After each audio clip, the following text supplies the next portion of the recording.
To treat her frequent heartburn, Claire could only imagine enjoying chocolate cake. Now she can have her cake and eat it too. Nexium 24 Hours stops acid before it starts for all day, all night protection. Can you imagine 24 hours without heartburn? Facing expensive vitamin C creams with dull results? Olay brightens it up with new Olay Vitamin C. Gives you 2 times brighter skin. Hydrates better than the $400 cream. Shop at Olay.com. Tomorrow, our one-on-one with Pamela Anderson. It's so much fun. This is the fun part of life. Talking her Broadway debut and her highly anticipated Netflix documentary. We're here for learning lessons and no one's perfect. No, none of us are perfect. But before we go, next time you fly, make sure you say hello to your pilot because it could be that man, John Travolta. Happening now. After last night's storms in Guadalupe County, they are left cleaning up the damage. Why one family, though, is counting its blessings after their home was destroyed by a tornado. And why some of us woke up to muddy cars this morning as a result of last night's storms. And I don't want you to get caught off guard by tomorrow morning's temperatures. See you in a bit. From COVID-19 to high blood pressure, seems there are home test kits in a box for just about everything. Coming up, which ones to be wary of? The News at 5 starts right now. The worst of last night's storms hitting the community of Kingsbury hard. And today, people who live there are cleaning up and taking inventory. But rising out of the rubble, an amazing story of survival. Amazing. A man explains his 70-year-old immobile father in the path of that tornado. Somehow he was left uninjured. Sarah Acosta shows the damage to his RV and what an unbelievable experience that guy must have been through. Yeah, it's pretty emotional. Clint Murphy taking it all in, going through all of their belongings left scattered hundreds of feet across his property outside of Kingsbury after a tornado tore through his RV and father's home yesterday evening. He wasn't home, but his 70-year-old immobile father was. And they walked around the corner here. He was sitting on the edge of that bed, smoking. Just sitting there. Took y'all long enough, that's all he said. About time y'all got here. Murphy doesn't understand how, but his father wasn't hurt. No scratch. And I guarantee he was laying there praying. I guarantee you that. Those prayers answered after the home's roof collapsed and most of the walls were ripped off. He said the roof fell on him, and then he said it lifted off of him. His whole living room gone. All the stuff stored in this shed untouched, but the shed itself sucked up onto the house and into a tree. Several kayaks scattered across the property, and Murphy's new RV destroyed. His RV was sitting here on these concrete squares, that wind strong enough to pick it up and just move it about 15 yards and warp it into that tree. Murphy is staying positive, saying all they can do now is clean up and rebuild. Maybe 2 little cabins for me and my dad. Sarah Acosta, KSAT 12 News. And that story, just one of many in Central Texas being told today. The path of destruction did kill one person, but in a matter of minutes, the storm destroyed hundreds of structures. Homes and businesses seriously damaged in the city of Round Rock across the state. Many now sifting through what's left. Governor Greg Abbott declaring a disaster declaration today at a news conference in Jacksboro. That's one of the areas worst hit during the severe weather. This disaster declaration will help Jack County, but also help counties across the entire state of Texas more rapidly respond to and recover from this horrific disaster that struck their community. Millions more bracing for this storm front as it heads towards Louisiana, Mississippi, and Alabama. The city of Boerney's first deadly crash of the year happening today. Traffic on I-10 between North Main Street and Johns Road rolling to a stop just after 6:30 this morning. According to police, the man who died was 48-year-old Jeremy McGee. He was standing on the side of the road outside of his vehicle on I-10 when another driver hit him. That person immediately pulled over and stayed on scene. San Antonio police investigating a shooting on the city's west side. Police say a man was shot multiple times as he sat on a stairwell outside an apartment complex. It happened just after 6 on Micklejohn Walk. That's near North Hamilton Avenue and Lombrano Street. An officer says the man sitting at his stairwell when another man came up to him, shooting him almost 9 times. He then walked closer to him and shot him 2 more times. He took off. He has still not been found. The San Antonio Independent School District announcing today a change in mask protocols. Masks are no longer required, effective today. They are now only encouraged. That announcement says, beginning today, March 22nd, all staff, students, and visitors throughout our schools and facilities will be encouraged to wear masks until further notice. If at any time these conditions change, we will revisit this decision, end quote. The Supreme Court nominee, Judge Ketanji Brown Jackson, facing sharp questioning from Senate Judiciary members today. Republicans on the committee drilling down on her record in criminal law. ABC's M. Nguyen has the latest from Capitol Hill. A historic day as Supreme Court nominee Judge Ketanji Brown Jackson takes the hot seat at her confirmation hearing. Republican Senator John Cornyn raising concerns about Judge Jackson and her representation of Guantanamo Bay detainees. Jackson seemingly taken aback. Why in the world would you call Secretary of Defense Rumsfeld and George W. Bush war criminals in a legal filing? It seems so out of character for you. Senator, you may have been are you talking about briefs that or habeas petitions that I filed? Talking about when you were representing a member of the Taliban. Well, Senator, I don't remember that particular reference. And Senator Lindsey Graham pressing the nominee about her faith. Could you fairly judge a Catholic?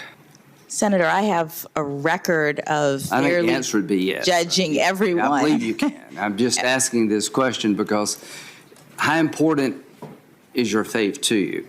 Graham's way of calling out what he believes is a double standard. That Judge Jackson is celebrated for her faith, while former Supreme Court nominees Amy Coney Barrett and Brett Kavanaugh were not. It was a contentious day for Judge Jackson, with another expected Wednesday. On Capitol Hill, M. Nguyen, ABC News.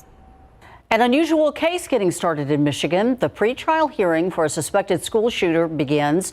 James and Jennifer Crumbly are each charged with 4 counts of manslaughter in the Oxford High School shooting that killed 4 students and injured several more. Prosecutors allege the parents made a gun accessible to their son, Ethan Crumbly, and failed to step in when the 15-year-old showed signs of mental distress. The judge today announcing that the court is appointing 2 independent attorneys to advise the couple on their potential conflicts of interest as they have continued to have joint representation.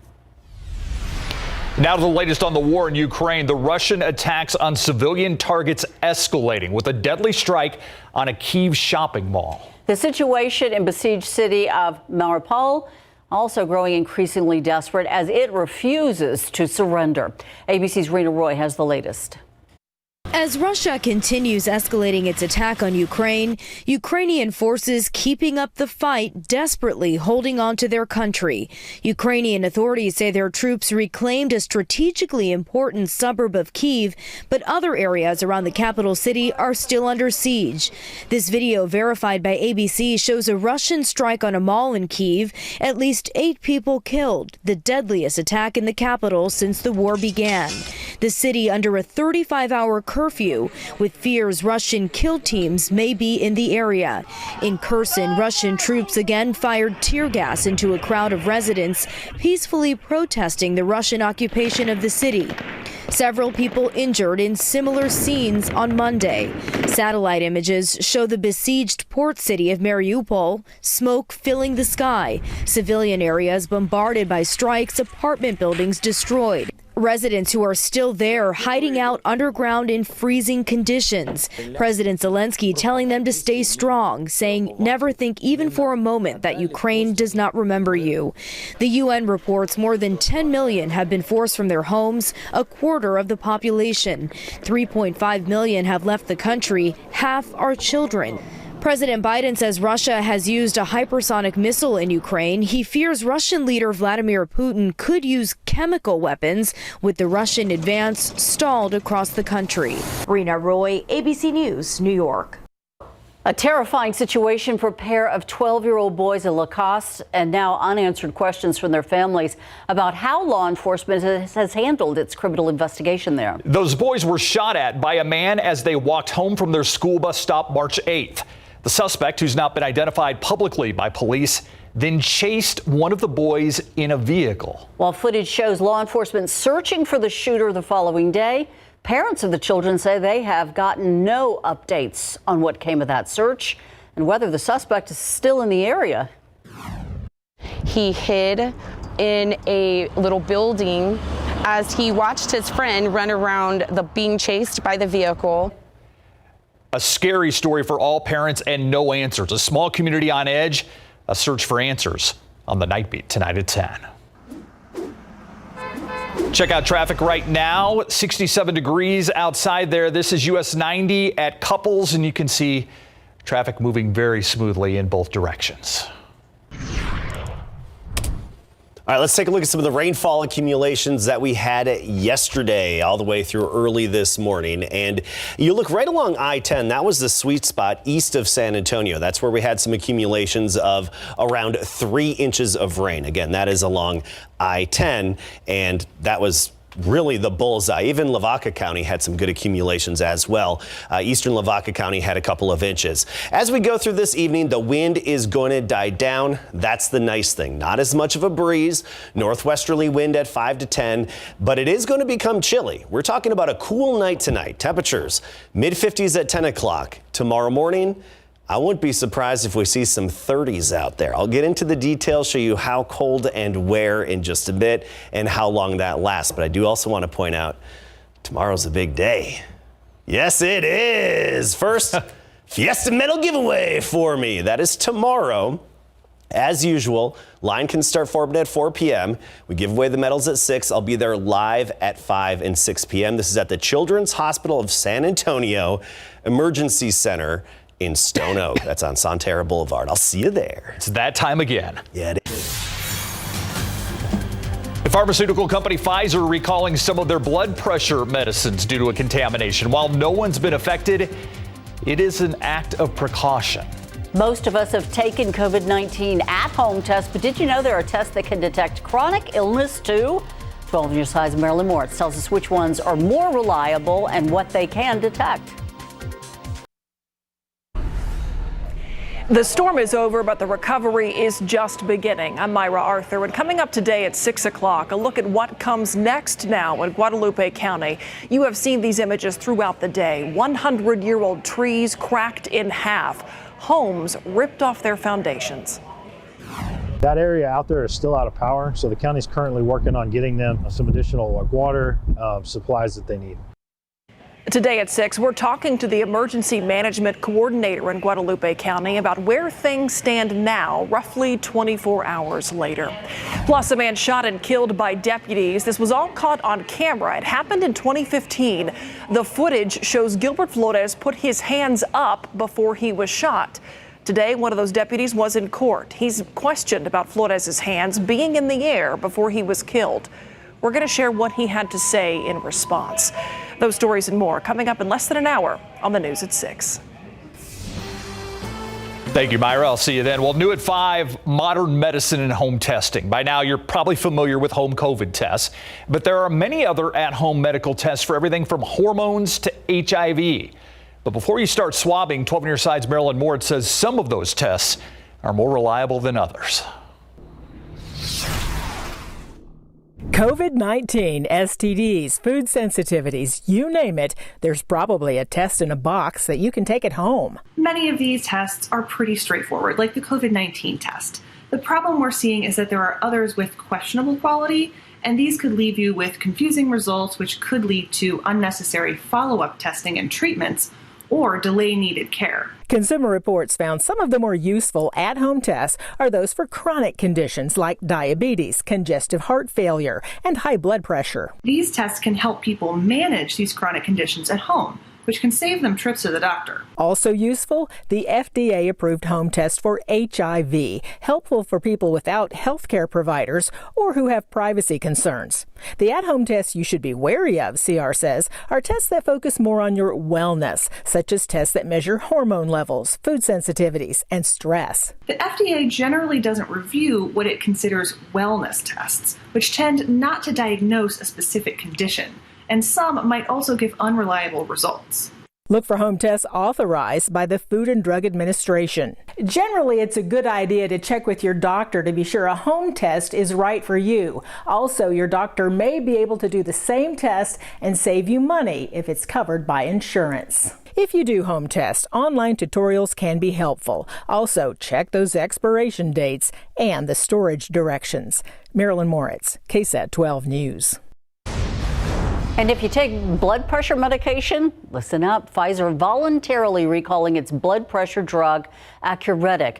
The company says it's because of contamination from something called nitrosamines. They are common in water and in foods like cured and grilled meats, dairy, and vegetables, but they could increase the risk of cancer if you're exposed to too much for too long.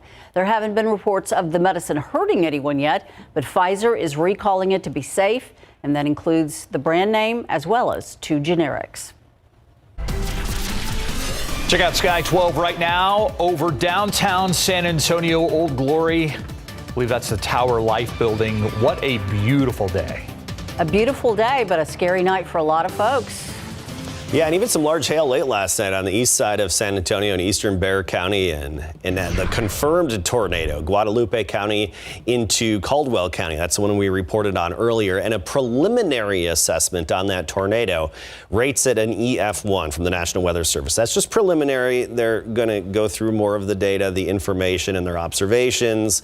And there's a slight chance that they could bump it up into a low-end EF2, but right now a high-end EF1 is what that tornado was rated at. We'll give you the update and the full assessment. We'll make a map of it too once we get all the information. But that's just preliminary from the National Weather Service folks who are out surveying the damage today. Otherwise, some cool mornings and comfortable afternoons ahead of us and very quiet weather. But I want to show you, where that tornado was. The report right there near Luling, but it started west of Luling and it was on the ground for about 20 minutes, crossed over the county line, the San Marcos River from Guadalupe County into Caldwell County. And these are all storm reports from yesterday.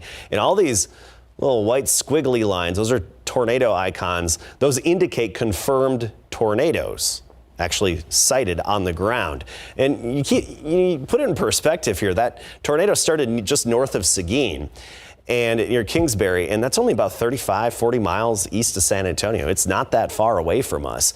Around San Antonio, notice east of 281 and along 281, we had some hail reports. Also, many of us woke up to some muddy cars this morning. Take a look at this. It was clean before, but then the rain came and it actually made it pretty muddy. That's because yesterday we had the dirt and dust coming in from Mexico, and that got sucked into some of these storms, and it basically connected up with the raindrops, fell, hit the cars and other surfaces, and splat. The water would evaporate, but then it leaves the dirt behind. So that's why we all had these, not all of us, but many of us had these muddy cars earlier this morning. Good weather for car washes, though.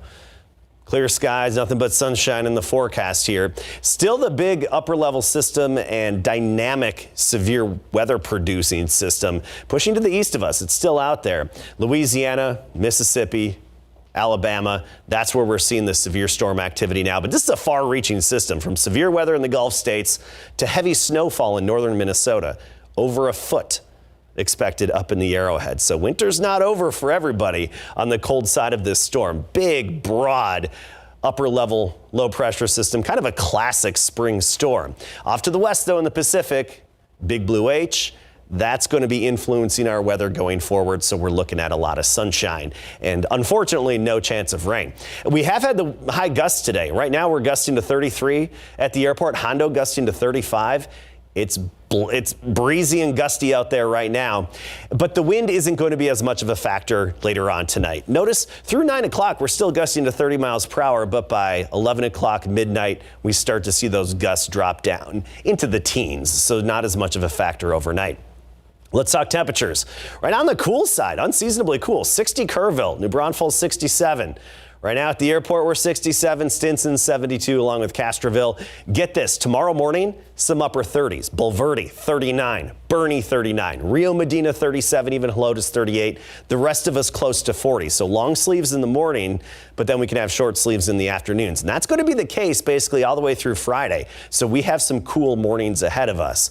But tomorrow afternoon, sunny and 71 degrees locally, and some upper 60s in parts of the hill country tomorrow afternoon. And then we do get back to 80 degrees. That's going to be by Friday. But overall, cool mornings, comfortable afternoons the rest of the week. Very lovely. Thank you. All right, Spurs back in action, and they may be out of the playoff picture. They're not out of the play-in picture. Yeah, that's the one you got to watch because Portland's right behind the Spurs, and just the Spurs are just behind New Orleans. But there's still plenty of room to move up if they want to now with about, 11 games left when we come back. Rebounding from that bad start against New Orleans, they did their job in Golden State, but what about now Portland next up? And Deshaun's deal for the Texans just got a lot better coming up. All right, San Antonio Spurs are in Portland today to get ready for their game against the Blazers tomorrow night. That's after holding a rare road practice in San Francisco on Monday after their win against the Warriors on Sunday night. The Spurs are just 2 games behind the Pelicans, are now in the 10th and final play-in position after they lost to the Charlotte Hornets 106-103 last night. The Blazers are just behind the Spurs in the 12th position, just a half game behind the Spurs. So a win tomorrow night against Portland is critical after missing an opportunity to pick up a game on New Orleans at home last week in that embarrassing 124-91 loss. How important was it for the Spurs to get off to a great start against the Warriors, given the fact they only scored 10 points in the first quarter against the Pelicans? We definitely wanted to get out to a good start and, definitely give ourselves a chance to win the game. I felt like last game we got out to a drought and they buried us. And we came out here tonight ready to fight. We kept fighting until the end. And we gave ourselves a chance to win. And the ball was in there and it went our way. All right, the Blazers tomorrow night, starting at 9 p.m.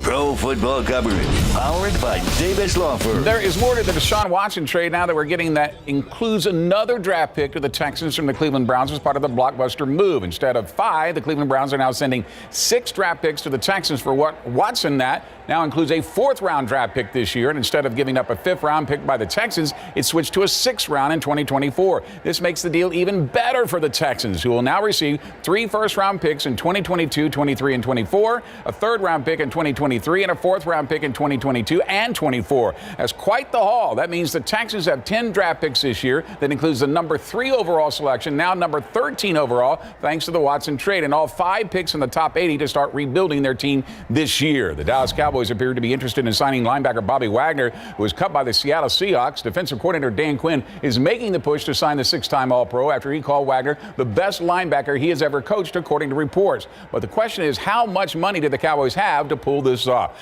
And this picture posted by the Colts today just goes to show you what a wild offseason this has been, with Matt Ryan leaving the Atlanta Falcons after 14 years with the franchise to now suit up for the Colts as their starting quarterback. Russell Wilson to Denver, and of course Deshaun Watson in Cleveland. Now the only question is, where will Baker Mayfield wind up, because they want their draft picks back? Doesn't seem like there's a really big market for Baker Mayfield. Not at all. And it's strange. He's very talented, but there's a lot of baggage that goes along with that. Yeah. Thanks, Greg. We want to give you an update. We've learned of a murder-suicide on the city's far west side. Sheriff Salazar saying that a man called 911 saying that he had killed a woman. Yeah, when officers arrived, that man then killed himself. There was a baby inside the house. We were told that that child was unharmed. Of course, we'll have much more coming up at 6. We'll be right back. Thanks so much for joining us. We'll see you back here at 6 o'clock. World News is next.